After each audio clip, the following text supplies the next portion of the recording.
Hi, welcome to love your knowledge channel.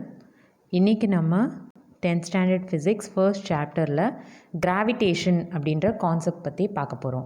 So gravitation அதில் Newton என்ன சொல்லியிருக்கிறாரு அப்படின்றத நம்ம இப்போ பார்க்க போகிறோம். இது பார்த்திங்கன்னா Newton's universal law of gravitation. This law states that every particle of matter in this universe attracts every other particle with a force. அதாவது இந்த பூமியில் இருக்கிற எந்த ஒரு பொருளாக வேணாலும் எடுத்துக்கலாம், ஒரு ஆட்டமாக எடுத்துக்கலாம், இல்லை ஒரு டஸ்ட் பார்ட்டிக்கலாக எடுத்துக்கலாம், இல்லை ஒரு மாலிக்யூல் எதை வேணாலும் நீங்கள் எடுத்துக்கோங்க. அது பொருள் எந்த ஒரு இடத்துல இருந்தாலும் சரி, ஓகேவா, அந்த ரெண்டு பொருளுக்கும் ஒரு ஃபோர்ஸ் கண்டிப்பாக இருக்கும், ஒரு அட்ராக்ஷன் இருக்கும். இப்போ ஃபார் எக்ஸாம்பிள் இப்போ நீங்கள் இந்த வீடியோவை பார்க்குறீங்க அப்படின்னா நீங்கள் உங்கள் கையில் மொபைல் வச்சுருக்கீங்க இல்லையா, அப்போது அந்த மொபைலுக்கும் உங்கள் கைக்கும் ஒரு அட்ராக்ஷன் இருக்குது இல்லையா. அந்த மொபைலை நீங்கள் பிடிச்சிருக்கீங்க, உங்கள் ஃபோனுக்கும் அந்த மொபைலுக்கும் ஒரு அட்ராக்ஷன் இருக்குது. அந்த ஃபோர்ஸ் ஆஃப் அட்ராக்ஷனை Newton's gravitational universal law of கிராவிடேஷனில் என்ன சொல்கிறாரு அப்படிங்கிறது தான் நம்ம இப்போ பார்க்க போகிறோம். This force is directly proportional to the product of their masses. This force is directly proportional to the product of their masses. அதாவது இப்போ ரெண்டு ஆப்ஜெக்ட் எடுத்துக்கலாம். இப்போது ஒரு ஆப்ஜெக்ட் இங்கே இருக்குது, இன்னொரு ஆப்ஜெக்ட் இங்கே இருக்குதுன்னு வச்சுக்கோங்க. நான் இதை மாஸ் 1ன்னு எடுத்துக்கிறேன், இதை நான் மாஸ் 2ன்னு எடுத்துக்கிறேன், ஓகேவா. இப்போ இதில் இதுக்கும் ஒரு ஃபோர்ஸ் இருக்கும், இதில் ஒரு ஃபோர்ஸ் இருக்கும் இல்லையா. ஸோ இதை நான் F1 F2ன்னு எடுத்துக்கிறேன், சரியா. ஸோ என்ன சொல்கிறாங்கன்னா, இந்த ஃபோர்ஸ் இருக்கு இல்லையா, இந்த ரெண்டு ஃபோர்ஸும் directly proportional to the product of their masses. இந்த ரெண்டு ஆப்ஜெக்டோட வெயிட் இருக்கு இல்லையா, அதுக்கு டைரக்ட்லி ப்ரொபோர்ஷனல் அப்படின்னு சொல்கிறாங்க. அப்போது F is directly proportional to M1 into M2 product of their masses அப்படின்னு தானே சொல்லியிருக்காங்க. ஸோ அப்படின்னா என்னது, M1 into M2. புரிஞ்சுதா? அடுத்தது பாருங்கள், and inversely proportional to the square of the distance between the center of these masses. So நான் என்ன சொன்னேன், ரெண்டு ஆப்ஜெக்ட் எடுத்துக்கிறோம், ஓகேவா, ரெண்டு ஆப்ஜெக்ட் எடுத்துக்கிறோம், இதை மாஸ் 1 இதை மாஸ் 2ன்னு எடுத்துக்கிறோம்.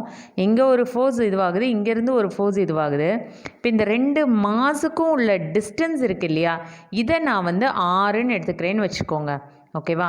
ஃபஸ்ட்டு நம்ம என்ன சொன்னோம், force is proportional இல்லையா. force is proportional to the product of their masses M1 M2. இந்த ரெண்டு ப்ராடக்டோட ஃபோர்ஸ் அப்படின்னு சொல்கிறோம் இல்லையா. force is proportional to the masses, product of the masses அப்படின்னு சொன்னோம். இப்போ அடுத்த லைனில் என்ன சொல்கிறாங்கன்னா, inversely proportional to the square of the distance between the center of these masses. இந்த ரெண்டு மாஸுக்கும் உள்ள இந்த டிஸ்டன்ஸ் இருக்குது இல்லையா, அதை நம்ம 6ன்னு எடுத்துருக்கோம். ஸோ அதுக்கு இன்வர்ஸ்லி ப்ரொபோர்ஷனல். அப்போ நீங்கள் அதை எப்படி எழுதலான்னா, F is inversely proportional to the square of the distance between the center of these masses. The direction of the force acts along the line joining the masses. So இப்போ நமக்கு ரெண்டு equation கிடச்சிருக்கு இல்லையா. ஒன்று என்னது, F is proportional to the product of masses. இன்னொரு equation நமக்கு என்ன கிடச்சிருக்கு, F is inversely proportional to center, distance between the center of these masses. இப்போ இது ரெண்டையும் கம்பைன் பண்ணுங்கள். இப்போ இது ரெண்டையும் கம்பைன் பண்ணால் நமக்கு என்ன கிடைக்கும், F is inversely proportional to M1 into M2 by R2. இதானே நமக்கு கிடைக்குது. இப்போது இந்த ப்ரொபோர்ஷனல் அப்படிங்கிறத மாற்றுறதுக்கு நம்ம என்ன யூஸ் பண்ண போகிறோம் அப்படின்னு பார்த்தீங்கன்னா, ஜின்னு ஒரு கான்ஸ்டன்ட் யூஸ் பண்ணுறோம். ஸோ ஜின்ற கான்ஸ்டன்ட் யூஸ் பண்ணுறதுனால நமக்கு என்ன ஆகிடும், F is equal to m1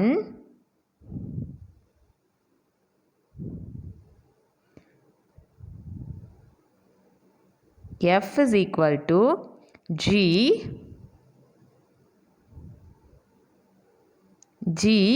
m1 into m2 by r2. So ஃபைனலாக உங்களுக்கு யூனிவர்சல் லா ஆஃப் கிராவிடேஷன்னா என்னன்னு புரிஞ்சிருச்சா? ஸோ என்ன சொல்கிறாரு Newton? This force is directly proportional to the product of their masses and inversely proportional to the square of the distance between the center of these masses. So F is equal to gravitational force of m1 into m2 by r square, the distance between them. ஓகேங்களா? இப்போ அதுதான் இங்கே சொல்லியிருக்காங்க. Force between the masses is always attractive and it does not depend on the medium where they are placed. அது எந்த இடத்துல இருக்குதுன்றது முக்கியம் கிடையாது, அது ரெண்டுத்துக்கும் உள்ள அந்த அட்ராக்ஷன் தான் முக்கியம் அப்படின்னு சொல்கிறாங்க. ஸோ இதில் வந்து நம்ம m1 m2 எடுத்திருக்கிறோம். 2 மாஸ் இருக்கு இல்லையா, 2 மாஸில் ஒரு மாதம் m1ன்னு எடுக்கிறோம், இன்னொரு மாஸ் m2 எடுக்கிறோம். So m1 and m2 be the masses of two bodies a and b placed r meter apart in space. So a and bக்கும் நடுவில் இருக்க அந்த டிஸ்டன்ஸை நம்ம rன்னு எடுத்துக்கிறோம். Force is first proportional to product of the masses. Next, force is inversely proportional to the distance of the center of the masses. So இது ரெண்டையும் combine பண்ணும்போது நமக்கு என்ன கிடைக்குது? Force is proportional to the product of their masses and inversely proportional to the square of distance between the center of the masses அப்படின்னு நமக்கு தெரியுது. So அதுதான் நம்ம இங்கே சொல்கிறோம். நெக்ஸ்ட்டு ஜியோட constant, G is a constant இல்லையா? ஸோ கான்ஸ்டன்ட்டான அதோட எஸ்ஐ யூனிட் வேல்யூ என்ன அப்படின்னு பார்த்தீங்கன்னா 6.674 into 10 power minus 11. ஃபோர்ஸை வந்து நம்ம நியூட்டான் சொல்லுவோம் இல்லையா? அண்ட் ஆர் ஸ்கொயர் அங்கே இருக்குது அண்ட் மாஸ் இருக்கிறதுனால நம்ம newton metre square KG per square. ஓகேவா? ஸோ இதுதான் கிராவிடேஷனல் ஃபோர்ஸ்னால் என்னென்னு நம்ம இப்போ பார்த்துட்டோம். அடுத்து நம்ம பார்க்க போகிறது பார்த்திங்கன்னா acceleration due to gravity. So இந்த ஆக்சிலரேஷன் டியூ டு கிராவிட்டினா சேம் இது கிராவிடேஷனல் ஃபோர்ஸில் நம்ம என்ன சொன்னோம்? Force is equal to gravitational m1 into m2 by r2 பார்த்தோம் இல்லையா? இப்போது இந்த கிராவிடேஷன் இருக்கு இல்லையா, ஒரு ஆப்ஜெக்ட்டுக்கும் ஒரு மாஸுக்குமான அந்த கிராவிடேஷன் அது எப்போவுமே பார்த்திங்கன்னா ஆப்ஜெக்ட்டுக்கு இதுவாக தான் இருக்கும். இப்போ ஃபார் எக்ஸாம்பிள் இப்போ நம்ம ஏர்த்தை எடுத்துக்கலாம். ஏர்த்லேருந்து நீங்கள் ஒரு ஆப்ஜெக்டை தூக்கி போடுறீங்கன்னா அந்த ஆப்ஜெக்ட் வந்து திரும்ப உங்கள் கைக்கு வரும் இல்லையா? ஸோ அப்போது அதில் வந்து நமக்கு என்ன இருக்குது? Radius of the earth, mass of the earth, இது எல்லாமே நம்ம எடுத்துகிட்டு தான் நம்ம வந்து அந்த கிராவிடேஷனில் இது பண்ணுவோம் இல்லையா? ஸோ இந்த டிஃப்ரென்ஸை கால்குலேட் பண்ணுறதுக்காக தான் நம்ம என்ன எடுத்துக்கிறோம்? m1 m2 எடுத்துக்கிறோம். கரெக்டாக? ஸோ இதில் நான் என்ன அப்ளை பண்ண போகிறோம் அப்படின்னு பார்த்தீங்கன்னா Newton second law. Newton second law என்னது? F is equal to m into a. ஓகேவா? ஸோ இதில் இந்த மாஸ் 1 இருக்கு இல்லையா, இந்த மாஸ் 1-ஐ நான் வந்து ஏர்த்லேருந்து ஒரு ஆப்ஜெக்ட் தூக்கி போடுறதுனால நான் அது வந்து கேபிட்டல் M அப்படின்னு எடுத்துக்கிறேன். So F is equal to gravitation of இந்த M1-ஐ நான் என்னென்னு எடுத்துக்கிறேன்? Capital M, that is earth. ஓகேவா? வேணால் நான் உங்களுக்கு இதில் ஈன்னு போடுறேன். அதாவது இது வந்து mass of the earth into M, small m வந்து மாஸ் ஆஃப் த ஆப்ஜெக்ட். புரிஞ்சுதா? So gravitational of mass of the earth into mass of the object by the distance between the earth and that object. அதை வந்து நான் capital R ஸ்கொயரில் நான் denote பண்ணுறேன். ஓகேங்களா? So இப்போது நான் நியூட்டன் செகண்ட் லா எடுத்துக்கிறேன். நியூட்டன் செகண்ட் லா என்னது? F is equal to mv. So இந்த F வர இடத்துல நான் என்ன யூஸ் பண்ணுறேன் அப்படின்னா மாஸ் இன்ட்டு ஆக்சிலரேஷன் யூஸ் பண்ணுறேன். அப்போது mass into acceleration is equal to gravitational of mass of the object into mass of earth by distance between earth and the object. ஓகேவா, இதில் இந்த மாசும் கேன்சல் ஆகிடும். ஸோ உங்களுக்கு இப்போ பேலன்ஸ் இருக்கிறது என்ன இருக்கும் அப்படின்னு பார்த்தீங்கன்னா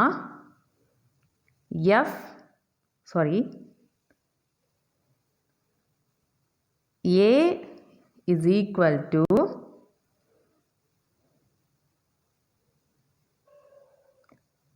GME, mass of earth by radius of earth.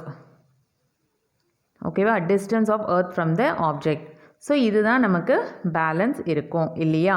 So இப்போது இந்த A வெக்டார் அப்படின்னு இருக்கிறத நான் வந்து எப்படி டினோட் பண்ண போகிறேன் அப்படின்னு பார்த்தீங்கன்னா G அப்படின்னு டினோட் பண்ணுறேன், ஸ்மால் ஜியாக டினோட் பண்ணுறேன், கிராவிடேஷன். ஸோ அதை வந்து நான் ஸ்மால் ஜியாக இது பண்ணுறேன். ஏன் அப்படின்னு பார்த்தீங்கன்னா எந்த ஒரு ஆப்ஜெக்ட்லேயும் ஆக்சிலரேஷன் இருக்குது அப்படின்னா இது ஏன் நடக்குது? Because of the gravity of earth. எர்த்தில் இருக்கிற கிராவிட்டினால தான் அங்கே ஒரு ஆக்சிலரேஷன் இருக்குது இல்லையா. ஸோ நான் இந்த ஏவை நான் என்னென்னு எடுத்துக்கிறேன்னா நான் வந்து G அப்படின்னு எடுத்துக்கிறேன், ஸ்மால் ஜியில் எடுத்துக்கிறேன். So G is equal to gravitation of mass of earth by r square, that is radius of earth. So this is called the acceleration due to gravity. ஓகேங்களா. ஸோ இந்த G இருக்கு இல்லையா, இந்த smaller G, this is always constant. So இதுக்கான value என்னன்னு பார்த்தீங்கன்னா 9.8 meter per second.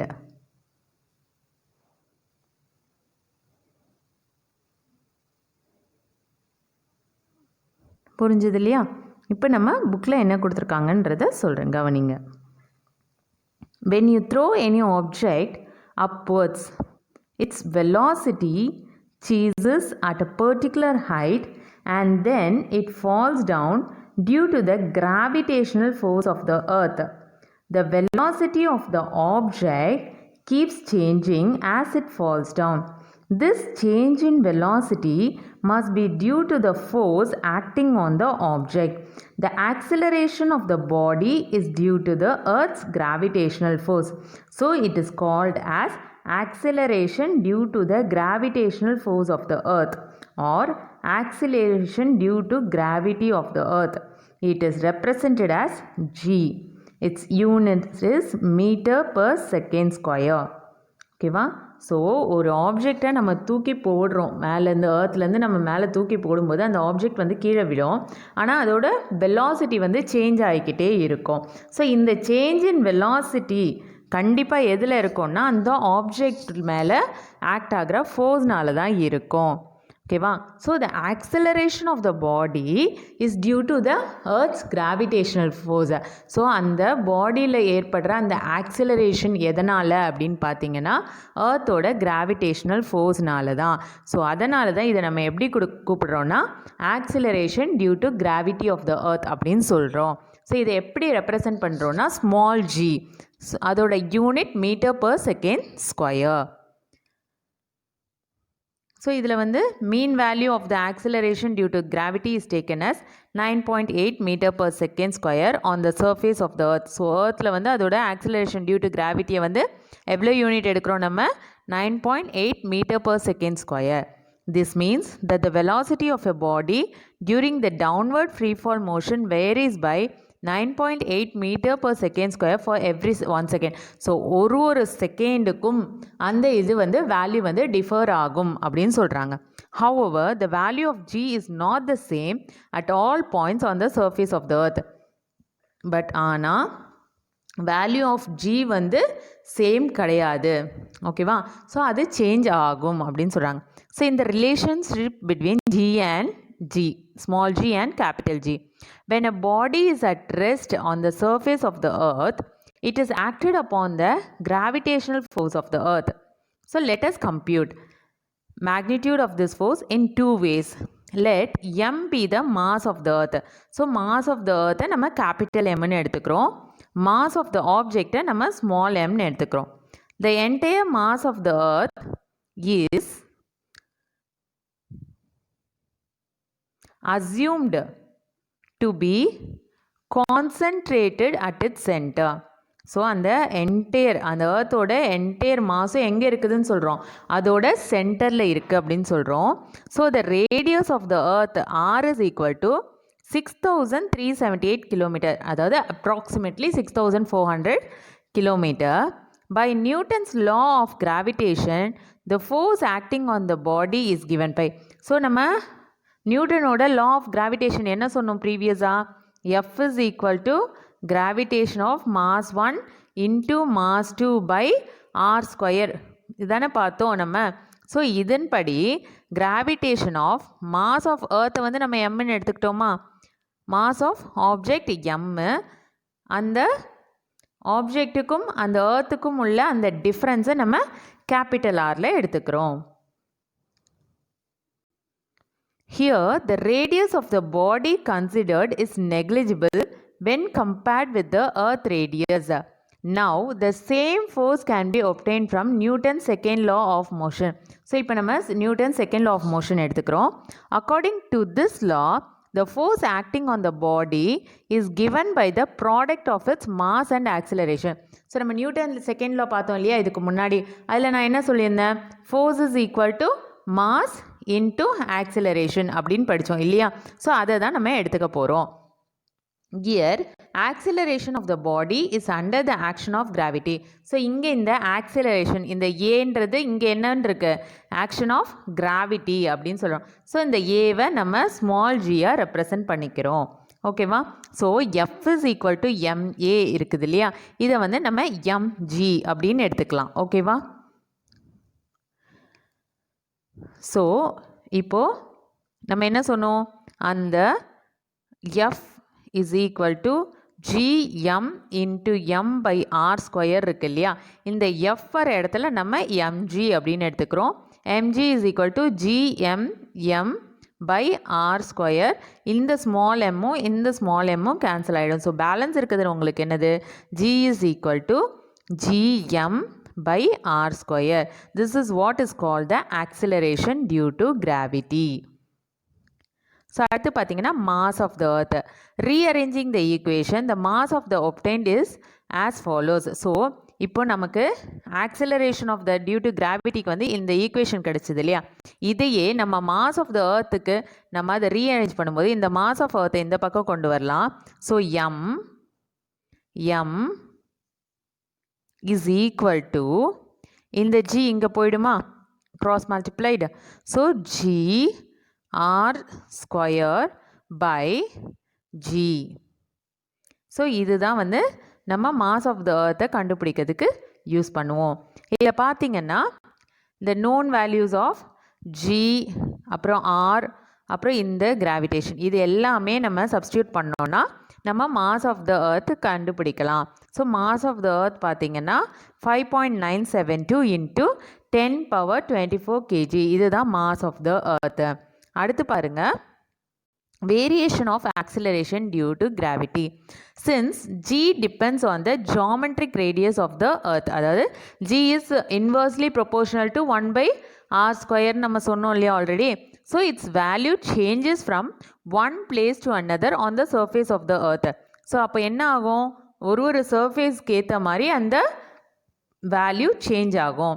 Since the geometric radius of the earth is maximum in the equatorial region and minimum in the polar region, the value of g is maximum in the polar region and minimum at equatorial region. அதாவது equatorial regionல மேக்ஸிமமாக இருந்ததுன்னா polar regionல மினிமமாகவும் இருந்ததுன்னா earthோட radius maximum equatorial ரீஜனில் மேக்ஸிமமாகவும் polar ரீஜனில் மினிமமாகவும் இருந்ததுன்னா அதோட value of G வந்து polar ரீஜனில் மேக்ஸிமமாக இருக்கும், ஈக்குட்டோரியல் ரீஜனில் கம்மியாக இருக்கும். So when you move to the higher altitude from the surface of the earth, the value of g reduces. In the same way, when you move deep below the surface of the earth, the value of g reduces. அதாவது இப்போ பார்த்தீங்கன்னா இங்கே ஒரு object இருக்குது, இங்கே ஒரு object இருக்குது, இன்னொரு ஆப்ஜெக்ட் இங்கே இருக்குது, அடுத்தது இங்கே இருக்குதுன்னு வச்சுக்கோங்க. இந்த ஆப்ஜெக்ட்டுக்கும் உள்ள அட்ராக்ஷன் பார்த்திங்கன்னா அதிகமாக இருக்கும். ஓகேவா? Attraction will be more. Okay, so objects ரெண்டும் கிட்ட கிட்ட இருக்கும்போது அட்ராக்ஷன் அதிகமாக இருக்கும். ஆப்ஜெக்ட் ரொம்ப தூரமாக இருந்ததுன்னா உங்களுக்கு அட்ராக்ஷன் கம்மியாக இருக்கும். ஸோ இதுதான் வந்து கிராவிடேஷனல் லா. ஓகேங்களா? இல்லை உங்களுக்கு ஏதாவது டவுட்ஸ் இருந்ததுன்னா கமெண்ட் பாக்ஸில் கமெண்ட் பண்ணுங்கள். இந்த வீடியோ உங்களுக்கு பிடிச்சிருந்ததுன்னா லைக் பண்ணுங்கள், ஷேர் பண்ணுங்கள், சப்ஸ்கிரைப் பண்ணுங்கள். தேங்க்யூ ஃபார் வாட்சிங்.